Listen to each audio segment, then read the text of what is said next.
అందరం తాగుతున్న RO water లేదా మినరల్ వాటర్ అనేది నేను ఇక్కడ తీసుకుంటున్నాను. కొద్దిగా ఈ గ్లాస్లో వేసాను.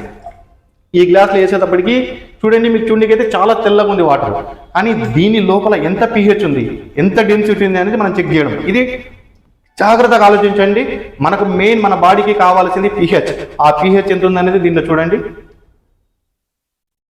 వేసాను, చూస్తే చూడండి ఏ కలర్లకు మారిపోయింది, ఎల్లో కలర్ అనేటప్పటికీ మనం pH చార్ట్లో చూసుకుంటే 5.0తో మ్యాచ్ అవుతుంది. ఒకసారి pH చార్ట్ కూడా చూడండి, 5.0తో మ్యాచ్ అయింది. ఇదే చూడండి లైవ్లో మీకు చూపిస్తాను. ఇదే ఎసిడిక్ అయింది, మన బాడీలోకి వెళ్ళిన తర్వాత ఎసిడిటీ లేదు. ఇందాక మనం ఆరో వాటర్ చూసినప్పుడు ఎలాంటి చేంజెస్ లేవు.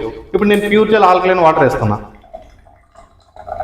చూడండి చేంజెస్ చేసిందా చేయలేదా, అంటే ఎసిడిటీని న్యూట్రల్ చేసేసింది ప్రాసెస్. అంటే ఎసిడిక్ ఆమ్లాలను న్యూట్రల్ చేయగలిగితే మన జీర్ణశక్తి అనేది మెరుగుపడుతుంది. అంటే ఇక్కడ ఎవరికైతే జీర్ణం కావట్లేదు, ఎవరికైతే నాకు ఆకలి కావట్లేదు అన్న వాళ్ళకి ఇది చక్కటి సొల్యూషన్.